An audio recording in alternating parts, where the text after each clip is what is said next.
चाहिए।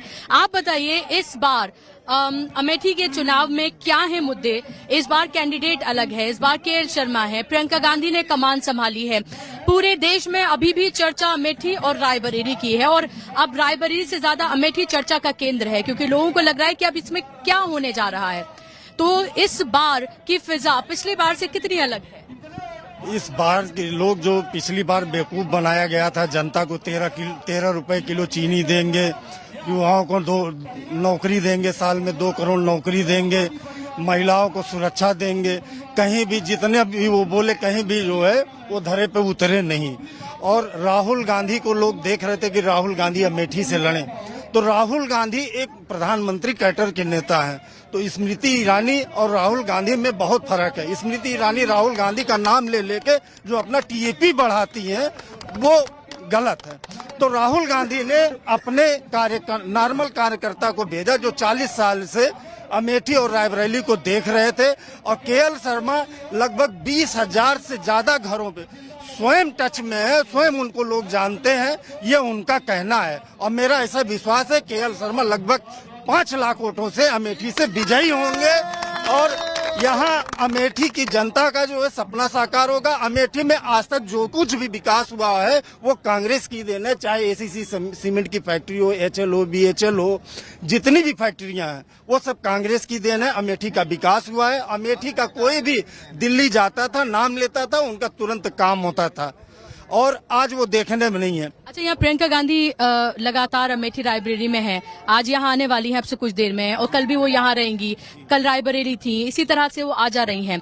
अभी प्रधानमंत्री और योगी आदित्यनाथ वो उनका भी ये पता चला है कि उनका भी प्रोग्राम है। तो क्या उनके आने से फिर यहाँ पर क्या कुछ बदलाव होगा? क्योंकि प्रधानमंत्री और अगर योगी आदित्यनाथ यहाँ पर आते हैं, स्मृति ईरानी के लिए कैंपेन करते हैं। देखिए, योगी और मोदी के टायर की हवा निकल चुकी है, वो सभी जानते हैं, सबको बताते हैं। डबल इंजन की सरकार, आप लोगों ने देखा होगा कि बड़े बड़े होल्डिंग में केवल मोदी जी दिखाई दे रहे हैं, एक इंजन गायब है।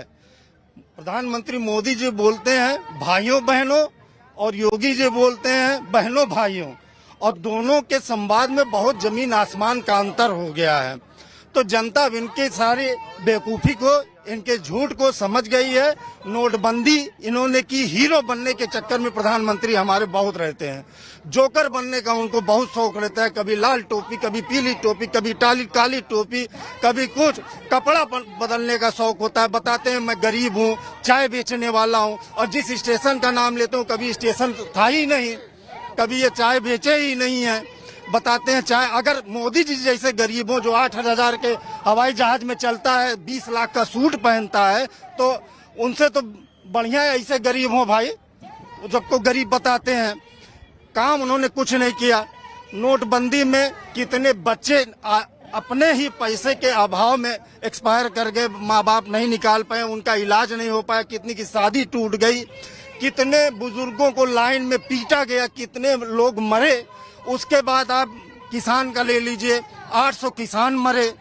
और उसके बाद आप लीजिए कोरोना काल में, ये कोरोना काल में मजदूर पैदल चलते रहे तपती हुई धूप में, उनका कोई इंतजाम नहीं। अपनी रैलियों में ये प्रधानों के द्वारा बस मंगाते रहे, मगर उनके लिए इन्होंने कोई दया नहीं दिखाई। वो भी सोच लिए अगर मरना है तो हम अपने घर जाके मरेंगे, रोड पे नहीं मरेंगे। इस सरकार को वो पूरे हृदय से नाकार चुके हैं। और इस बार जनता जो कहते हैं 400 पार, तो 400 पार यदि वो पहले से कहते तो मैं पूछना चाहता हूं, पुलवामा में 600 किलो आरडीएक्स कहां से आया? हमारे 46 सैनिक कैसे मर गए?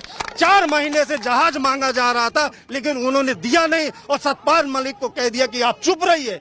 और अभी आप कह रही हैं कि राहुल गांधी अमेठी से भाग गए। 370 कश्मीर से हटाने वाले, कश्मीर जम्मू के ये भाग चुके हैं, वहां चुनाव नहीं लड़ रहे हैं, ये आपको भी मालूम होगा। जम्मू से भाग चुके हैं, ये खुद भाग गए हैं और जनता से डरे हुए हैं, और वहां बक रहे हैं, कभी मुस्लिम, कभी हिंदू, कभी मंगलसूत्र, कभी भैंस, अब बकरी और चूहा बाकी है। बस यही समझ लीजिए। तो यहाँ पर तमाम जी, तमाम लोगों को आप सुन रहे हैं, इनमें से कुछ आम जनता है, कुछ कार्यकर्ता हैं, इंडिया गठबंधन के भी यहाँ पर, क्योंकि समाजवादी पार्टी के भी यहाँ पर लोग हैं और ये कार्यकर्ता सम्मेलन है, तो जाहिर सी बात है इसमें बहुत सारे लोग जिनसे मैं बात कर रही हूँ उनमें वो कार्यकर्ता भी होंगे, लेकिन आम जनता भी है जो प्रियंका गांधी को देखने और सुनने के लिए यहाँ पर आई है। मलिक मोहम्मद जैसी की ये तारीखी जमीन है जहाँ पर फिलहाल मैं मौजूद हूँ और यहाँ से लोगों से मैं जानने की कोशिश कर रही हूँ कि के शर्मा को जो कैंडिडेट बनाया गया है, प्रियंका गांधी ने कमान संभाली है, उसके बाद यहाँ पर क्या कुछ बदला है, क्या बदला है यहाँ पर पिछली बार से और अब की बार, क्योंकि लग रहा है कि इस बार मुद्दों से ज्यादा क्या कैंडिडेट का चयन महत्वपूर्ण हो गया है या मुद्दे ही हावी हैं? नहीं, कैंडिडेट का चयन सेकेंडरी है, चूंकि जो कैंडिडेट है वो अमेठी को पिछले 40-42 साल से यहाँ पे सेवा दे रहे हैं। वो यहाँ की जनता की सेवा उन्होंने, जनप्रतिनिधि तो नहीं थे लेकिन जनप्रतिनिधि जैसे ही वो जो है अटेंड करते थे सबको। तो ये मुद्दा नहीं, मुद्दा यहाँ पे जो है जैसे ज्यादातर अमेठी की जनता ये कह रही है कि फिर से बेवकूफ नहीं बनना, इस बार केएल शर्मा फिर से बेवकूफ नहीं बनना। चूंकि पिछली बार इन्होंने कहा कि भाई 13 रुपए किलो चीनी देंगे हम। अब कोई पूछ लेता है, हो सकता है शायद आपसे भी भेंट हो जाए ईरानी मैडम से, और अगर गलती से आपने पूछ लिया तो आपके चैनल का पता लगाएंगे, आपको नौकरी से निकालने की कोशिश करने लगेंगी, तो झल्ला जाती हैं। तो ये है उनके सारे मतलब दावों की हवा निकल चुकी है। अब वो सिर्फ एक जो अभिनेत्री तो है ही है, अभिनय करना जानती हैं, तो बस अभिनय कर रही हैं।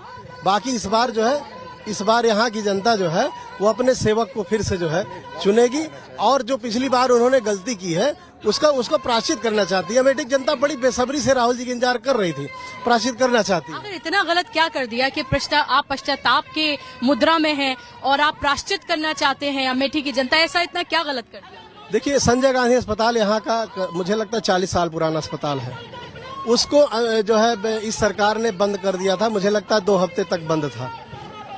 आसपास 2-3 जिले के मरीज वहाँ आते हैं और बहुत अच्छी सुविधाएं रहती हैं। तो मतलब इस तरह का निर्णय मुझे लगता है कहीं हिंदुस्तान में कहीं नहीं हुआ होगा कि चिकित्सा सुविधा को बंद कर देना बिना राजनीति से प्रेरित होकर। जी, चूंकि उसमें गांधी लगा है, उस अस्पताल में गांधी लगा है, जाते सभी इलाज कराने, हर पार्टी के लोग जाते हैं। तो इस तरीके की उन्होंने दुर्भावना बस तमाम कार्रवाई की है।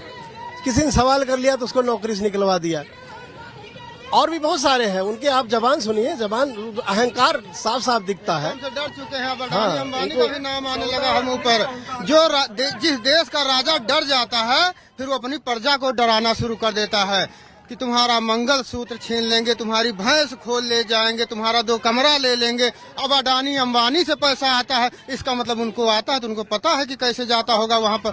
मैं सांसद आदर्श ग्राम बरौलिया का निवासी हूँ, जिसे स्वर्गीय रक्षा मंत्री मनोहर पारिकर जी ने गोद लिया था। आज वहां पर आप चले जाइए, सड़कों का ये हाल है। जब 2012 में मुख्यमंत्री बने थे अखिलेश यादव, तो 2016 में उस सड़क का थोड़ा बहुत काम हुआ था, तब से पूरा एकदम गड्ढा युक्त हो गया है सड़क, चल भी नहीं सकते आप।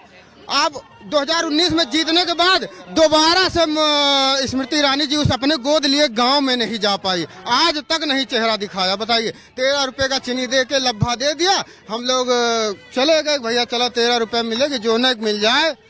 लेकिन ना तो 13 रुपए की चीनी मिली हमको और ना उसके बाद से स्मृति ईरानी जी मिली। और बस एक 13 रुपए चीनी पे आपने वोट कर दिया। अब बिल्कुल क्या करें, गरीब आदमी जो भी मिल जाए।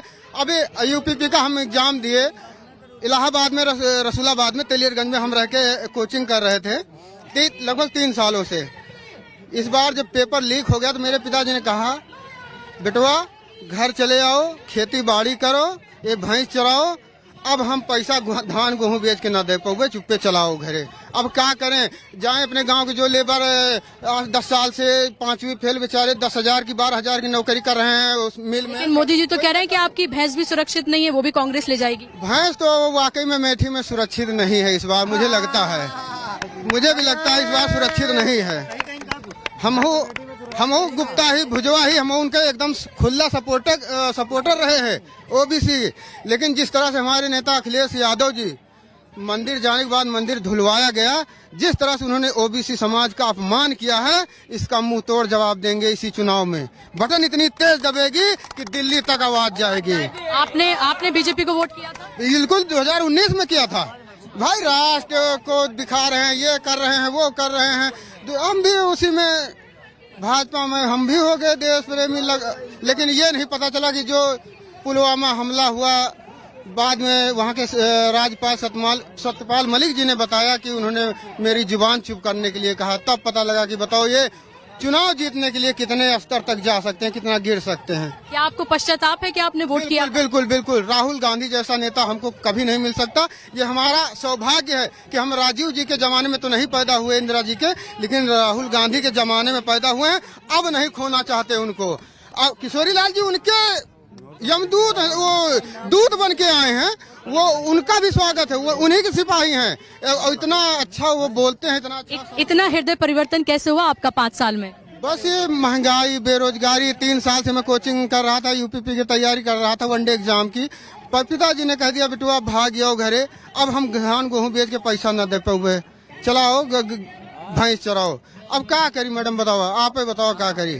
तो युवाओं के भविष्य के साथ खिलवाड़ हो रहा है। बिल्कुल खिलवाड़ किया गया है। ये जो 50 लाख लगभग लोगों ने फॉर्म भरा था ना यूपीपी का, उनका परिवार रो रहा है। और इस तरह शराब देगा इनको कि ये पता नहीं 40 साल 50 साल बाद कभी नजर आए तो देख लेना, बाकी ये नजर आने वाले नहीं है सत्ता में। और